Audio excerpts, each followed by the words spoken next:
తెలంగాణ రాష్ట్ర ప్రభుత్వ ఉద్యోగులు అలాగే టీచర్లకు కావచ్చు ఒక కీలక అప్డేట్ అయితే ఇక్కడ మనం చూడవచ్చు. ముఖ్యంగా సెకండ్ పీఆర్సీకి సంబంధించినంత వరకు పెద్ద ఎత్తున అటు ప్రభుత్వ ఉద్యోగులు టీచర్ల నుంచి పెద్ద ఎత్తున డిమాండ్స్ అయితే వినిపిస్తున్నాయి. ముఖ్యంగా సెకండ్ పీఆర్సీకి సంబంధించినంత వరకు గడువు ముగిసినప్పటికీ కూడా ప్రభుత్వం దాన్ని పొడిగిస్తూ వస్తోంది. ప్రస్తుతం గడువు చూసినట్లయితే తుది గడువును సెప్టెంబర్ 30వ తేదీగా నిర్ణయించాడు ఈ సంవత్సరానికి సంబంధించినంత వరకు.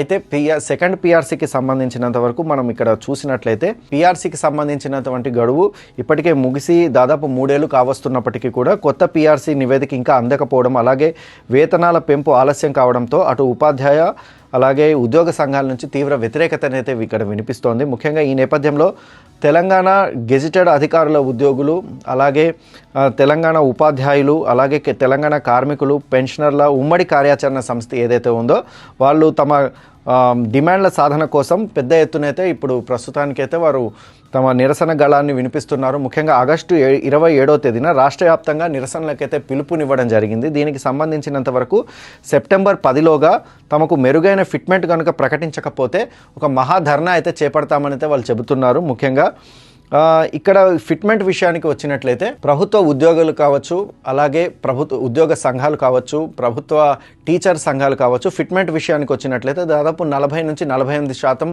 ఫిట్మెంట్ అయితే వాళ్ళు కావాలని అయితే ఇక్కడ డిమాండ్ చేస్తున్నట్లయితే మనం ఇక్కడ చూడవచ్చు. అలాగే ఇక పెండింగ్ డిఏస్ విషయానికి వచ్చినట్లయితే పెండింగ్ డిఏల విషయంలో ప్రభుత్వ ఉద్యోగులకు సంబంధించి ఇప్పటికే 6 బకాయిలు డిఎన్ఎస్ అలవెన్స్లు ప్రకటించాల్సి ఉంది.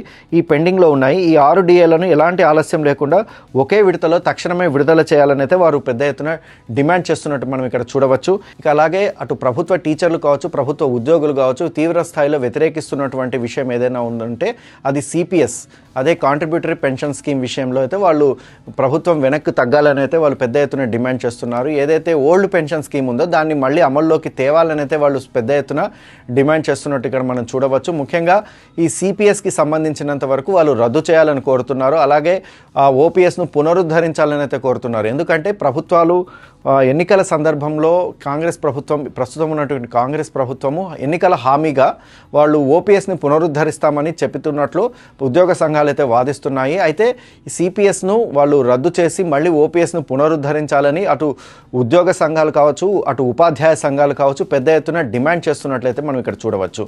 అయితే ఓపీఎస్ను మళ్ళీ పునరుద్ధరించడం సాధ్యం అవుతుందా లేదా అన్న దాని మీద ప్రభుత్వ వర్గాల్లో అయితే పెద్ద ఎత్తున తర్జన భర్జనలు అయితే జరుగుతున్నాయి. ఎందుకంటే ఓపీఎస్ను కనుక పునరుద్ధరించినట్లయితే అది రాష్ట్ర ప్రభుత్వం పైన పెద్ద ఆర్థిక భారం పెరిగే అవకాశం ఉంటుందని అయితే వాళ్ళు ప్రభుత్వ వర్గాల నుంచి వస్తున్నటువంటి వాదనగా మనం ఇక్కడ చూడవచ్చు. అయితే అటు ఉపాధ్యాయ సంఘాలు కావచ్చు అలాగే ఉద్యోగ సంఘాలు చేస్తున్నటువంటి వాదన ఏంటంటే ఓపీఎస్ను మీరు ప్రభుత్వం ఏదైతే ఉందో ప్రస్తుతం ఉన్నటువంటి కాంగ్రెస్ ప్రభుత్వం ఏదైతే ఉందో వాళ్ళు ఎన్నికల హామీల్లో వాళ్ళు ముందుగా ప్రకటించారు ఓపీఎస్ను పునరుద్ధరిస్తామని. అందుకు మాట వెనక్కి వెళ్లకుండా ఖచ్చితంగా ఓపీఎస్ను పునరుద్ధరించాలని అయితే వాళ్ళు కోరుతున్నారు. అయితే దీనిపైన కేంద్ర ప్రభుత్వం ఇటీవల పార్లమెంట్లో చేసినటువంటి ప్రకటన కూడా ఇక్కడ మనకు ఓపీఎస్ పునరుద్ధరణ పైన పార్లమెంట్లో ఇటీవల కేంద్ర ప్రభుత్వం ప్రకటిస్తూ కేంద్ర ప్రభుత్వం అయితే ఓపీఎస్ను మళ్ళీ పునరుద్ధరించే అవకాశం లేదని వాళ్ళు నిర్ద్వంద్వంగా చెప్పినప్పటికీ రాష్ట్రాల విషయంలో వాళ్ళు కొద్దిగా రిలాక్సేషన్స్ అయితే ఇచ్చినట్లు మనం ఇక్కడ చూడవచ్చు.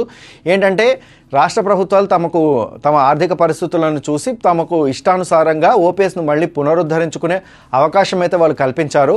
అయినప్పటికీ కూడా కాగ్ సంబంధించినటువంటి కంట్రోలర్ ఆడిటర్ జనరల్కి సంబంధించిన నివేదికను వాళ్ళు ఉటంకిస్తూ ఇది రాష్ట్రాలపైన పెను భారం అవుతుందని అయితే చెప్పినప్పటికీ కూడా రాష్ట్ర ప్రభుత్వాలు తమకు కావాలి అనుకున్నట్లయితే వాళ్ళు ఓపీఎస్ను మళ్ళీ పునరుద్ధరించుకోవచ్చని అయితే వాళ్ళు ప్రస్తుతం ఉన్నటువంటి పరిస్థితుల దృష్ట్యా బేరీజు వేసుకున్న తర్వాతనే తమ ఇష్టానుసారం నిర్ణయం తీసుకోవచ్చని అయితే తెలిపారు.